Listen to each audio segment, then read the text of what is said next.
ঢাকা বিশ্ববিদ্যালয়ে যে ডাকসু নির্বাচন হয়ে গেল, এই নির্বাচনে শিবিরের ভূমিধস বিজয় হয়েছে। এই বিজয়কে কেন্দ্র করে ঢাকা বিশ্ববিদ্যালয়ে যে ছাত্র দল আগেই তারা ঘোষণা করেছে যে এই ঢাকা বিশ্ববিদ্যালয় প্রশাসন সম্পূর্ণ শিবিরের এবং জামাতে ইসলামের এই প্রশাসন। তারা আগেই প্রত্যাখ্যান করেছে অনেকটা যে এই প্রশাসন ঢাকা বিশ্ববিদ্যালয়ের এটি হলো সম্পূর্ণ জামাতে ইসলামের প্রশাসন। এই কারণে বিভিন্নভাবে তারা এই জামাতে ইসলাম বা শিবিরকে তারা সমর্থন করেছে।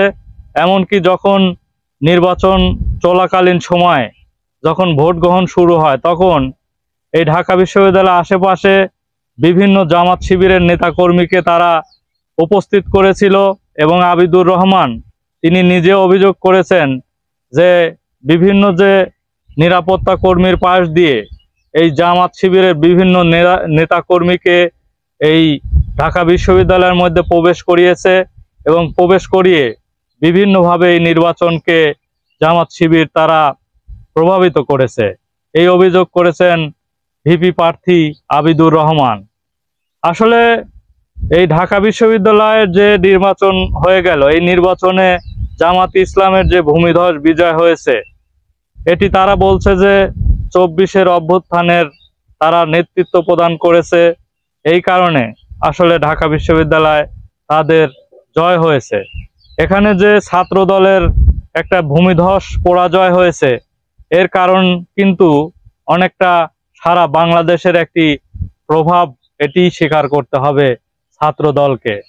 কারণ আমরা দেখেছি 24 পরবর্তীতে যে কার্যকলাপগুলো হয়ে গেল, এই কার্যকলাপের মধ্য দিয়ে তারা বিভিন্নভাবে এই ছাত্র দল আসলে বলতে গেলে তাদের বিভিন্নভাবে ছাত্র দলের আসলে গায়ে লেগে যাবে এসব কথা, কিন্তু এটাই বাস্তব যে যখন 24 পরবর্তীতে বাংলাদেশের পরিস্থিতি বিভিন্নভাবে কিন্তু এই ছাত্র দলের কিছু ছেঁচড়া নেতাকর্মী থেকে শুরু করে বিএনপির সম্পূর্ণ নেতাকর্মী, তারা যদিও বলছে যে হাইব্রিড থেকে শুরু করে যারা আওয়ামী লীগ ছিল তারা বিএনপিতে যোগদান করে বিভিন্নভাবে অপকর্ম করে যাচ্ছে, কিন্তু এটাই বাস্তব যে ছাত্র দলের বিভিন্ন নেতাকর্মীও সেখানে উপস্থিত ছিলেন এবং তারা টেম্পো স্ট্যান্ড থেকে শুরু করে বিভিন্ন চাঁদাবাজি করেছে। এটি অস্বীকার করার আসলে কোনো সুযোগ নেই, কারণ বিভিন্ন জায়গায় প্রমাণিত অলরেডি হয়েছে। তাছাড়া যদি এসব কার্যকলাপ নাই করত, তারা বিভিন্ন দল থেকে কিন্তু বহিষ্কার হয়েছে। এই বহিষ্কার তারা হতো না যদি তারা এই ধরনের কার্যকলাপে যদি না যেত। এইখানেই কিন্তু রাজনৈতিক খেলাটা খেলেছে এই শিবিরের নেতাকর্মীরা এবং সারা বাংলাদেশের প্রভাবই এই ডাকসু নির্বাচনে ঘটেছে।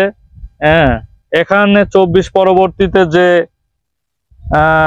বাংলাদেশের পরিস্থিতি, এই পরিস্থিতির বিবেচনায় কিন্তু আসলে ঢাকা বিশ্ববিদ্যালয়ে এই জামাত শিবিরের বিজয় ঘটেছে।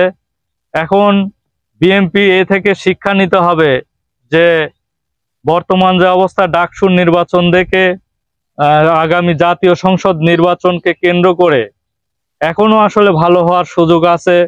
ইলিয়াস হোসেন বিভিন্নভাবে বার্তা দিয়েছে যে আসলে তারা কিন্তু বাংলাদেশের তারা কিন্তু আন্দাজে কোনো কথা বলে না, তাদের বিভিন্ন লোক সেট আছে, বাংলাদেশের পরিস্থিতি বিবেচনা করেই তারা বিভিন্ন সিদ্ধান্ত দেয় এবং কথা বলে।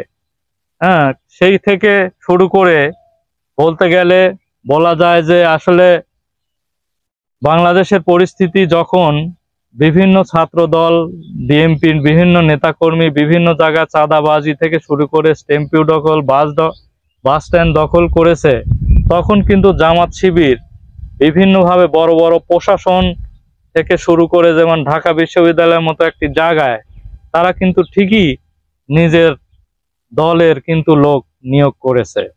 এইখানেই কিন্তু জামাতে ইসলাম রাজনৈতিক খেলাটা খেলেছে।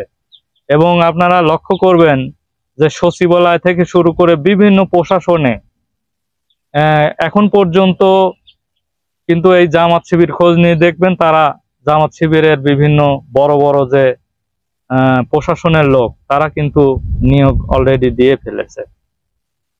আর সেই সময় বিএনপি কি করত, তারা টেম্পো স্ট্যান্ড দখল, তারা বাস স্ট্যান্ড দখল, চাঁদাবাজির বিভিন্ন অভিযোগ সারা বাংলাদেশ থেকে এসেছে এবং এই অভিযোগটি ধামাচাপা দেওয়ার জন্য বিএনপির বিভিন্ন নেতাকর্মী বিভিন্ন কথা বলেছেন যে আসলে এগুলো আমাদের নেতাকর্মী না, এগুলো হাইব্রিড নেতাকর্মী।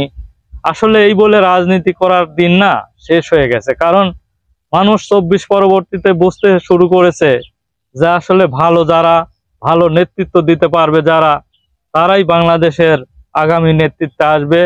আসলে সময় থাকতে এখনো সচেতন হতে হবে।